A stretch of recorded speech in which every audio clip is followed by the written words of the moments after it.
कि तुम सामने से यदि गोली भी मार दोगे ना, तब भी हम जाने वाले नहीं हैं।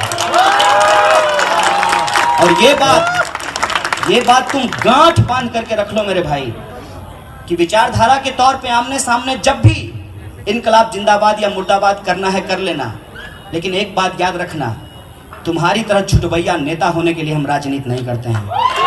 हमारी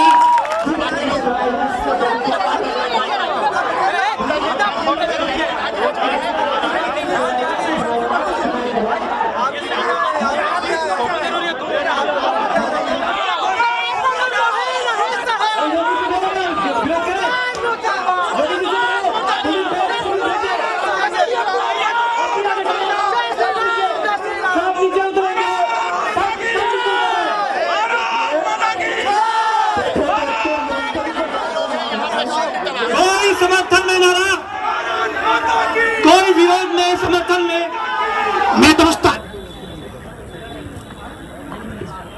दोस्तों, सबसे पहले मैं आप सब लोगों का इस लिटरेचर फेस्टिवल में क्रांतिकारी अभिनंदन करता हूं, आपका इस्तकबाल करता हूं।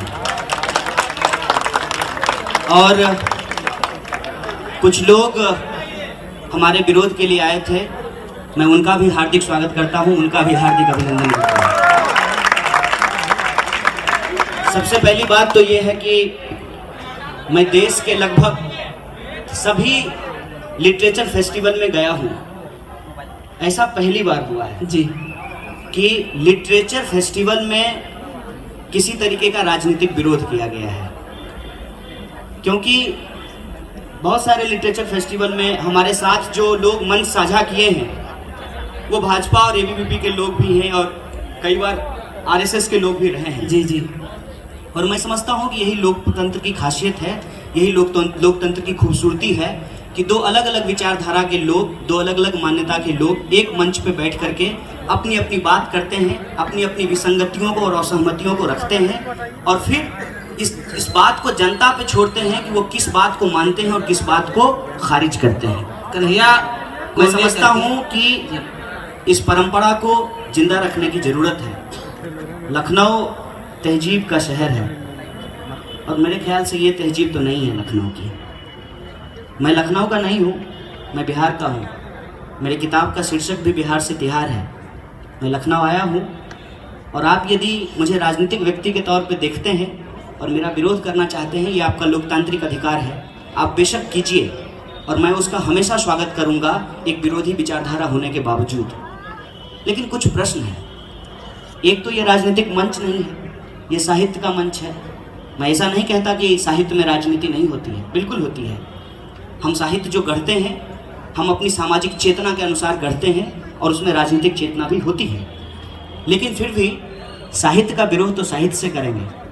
यदि इस सेशन में ऑलरेडी एक सेशन था जिसमें आप प्रश्न पूछ सकते थे, तो आप यहाँ बैठते और अपने तीखे सवाल, तीखे वैचारिक विरोध जो है आप जाहिर कर सकते थे। लेकिन इस तरीके से हंगामा करना, ये सिर्फ और सिर्फ किसी एक व्यक्ति का विरोध का सवाल नहीं है, पूरे के पूरे लखनऊ के इतिहास को आप पराजित कर रहे हैं, मैं ऐसा समझता हूँ। और एक बात मुझे बताइए कि आप विरोध क्यों कर रहे हैं? आप यदि ये कहते हैं कि मैंने देश के खिलाफ कुछ बोला है, तो वही देश की पुलिस, उत्तर प्रदेश की पुलिस ने मुझे 24 घंटा एक बॉडीगार्ड दिया है। अगर आपको लगता है कि हमने कुछ गलत किया है, तो ये विरोध आपको आपके राज्य के गृह मंत्री और देश के गृह मंत्री के सामने करना चाहिए कि इस आदमी के खिलाफ अभी तक आरोप पत्र दाखिल क्यों नहीं हुआ है। साहब, मैं आया था साहित्य की बात करने के लिए, लेकिन इन्होंने विरोध किया है। उस विरोध की परंपरा को स्वीकार करते हुए मैं ये सवाल पूछ रहा हूँ कि देश में आपकी सरकार है, 283 की सरकार है, कड़ी निंदा करने वाले आपके जो है गृह मंत्री साहब हैं, 18 राज्यों में आपकी सरकार है, आप आरोप पत्र दाखिल कराइए। हेलो, एक इंसान को बोलने से रोकना, आप किसी देश का सम्मान नहीं बढ़ा रहे हैं, आप इस महान देश की परंपरा का अपमान कर रहे हैं। इस बात को आपको समझना चाहिए। और मैं स्वागत करता हूं, मैं बार बार स्वागत करता हूं कि आप प्रश्न पूछिए। यहाँ मुझे ऑल इंडिया स्टूडेंट फेडरेशन के राजनीतिक कार्यकर्ता के तौर पर नहीं बुलाया गया है, मैं समझता हूं कि यहाँ मुझे बिहार से तिहार के लेखक के तौर पर बुलाया गया है। आप मेरी किताब में विसंगतियां ढूंढ करके उस पर सवाल कीजिए। आप जो है मेरी विचारधारा में विसंगतियां ढूंढ करके उस पर सवाल कीजिए। इस तरीके से हर एक मंच को प्रधानमंत्री की तरह सेल्फी खिंचाने का मंच मत बनाइए। और यदि आपका विरोध सब्सटेंशियल है, उसमें तत्व है, तो मैं आपको कह रहा हूं, मैं आपको गुजारिश कर रहा हूं कि ये विरोध इस देश की सरकार के सामने होना चाहिए कि यदि सचमुच कुछ गलत हुआ है तो उस गलत के खिलाफ कोई कार्रवाई क्यों नहीं हो रही है इतने महीनों के बाद। और मैं बार बार कह रहा हूं कि मुझे बेल नहीं चाहिए। सच को आंच नहीं होता है। मैं जानता हूं कि सच क्या है। मुझे मालूम है कि इस देश को नारों से नहीं तोड़ा जा सकता है। और कन्हैया कुमार, शायद आप मेरी किताब पढ़े होते तो आप मेरे बगल में आकर के खड़े हुए होते साहब। मैं उस फैमिली से आता हूं जिस फैमिली के लोगों ने स्वतंत्रता आंदोलन में हिस्सा लिया है। आज भी हमारे घर के लोग स्वतंत्रता सेनानी का पेंशन उठाते हैं।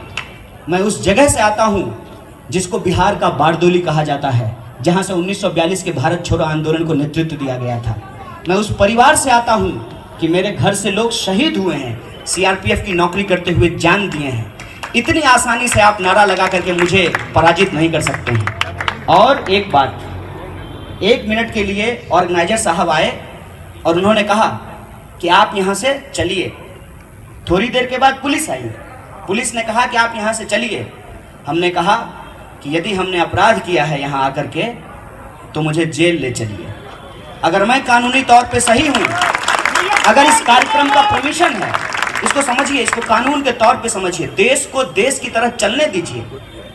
अगर मैं अपनी जगह पे सही हूँ, एक आमंत्रण से एक लीगल कार्यक्रम हो रहा है, तो जो लोग यहाँ हंगामा खड़ा कर रहे हैं आप उनको बाहर कीजिए, ना कि मुझे यहाँ से हटाने की जरूरत है। और एक बात और मैं कह देता हूँ, यह मेरा गुरूर नहीं है, ये सच की ताकत है कि तुम सामने से यदि गोली भी मार दोगे ना, तब भी हम जाने वाले नहीं हैं। और ये बात तुम गांठ बांध करके रख लो मेरे भाई, कि विचारधारा के तौर पे आमने सामने जब भी इनकलाब जिंदाबाद या मुर्दाबाद करना है कर लेना, लेकिन एक बात याद रखना, तुम्हारी तरह छुटभैया नेता होने के लिए हम राजनीति नहीं करते हैं। हमारी राजनीति की समझ बाबा साहब भीमराव अंबेडकर के विचारों से शुरू होता है।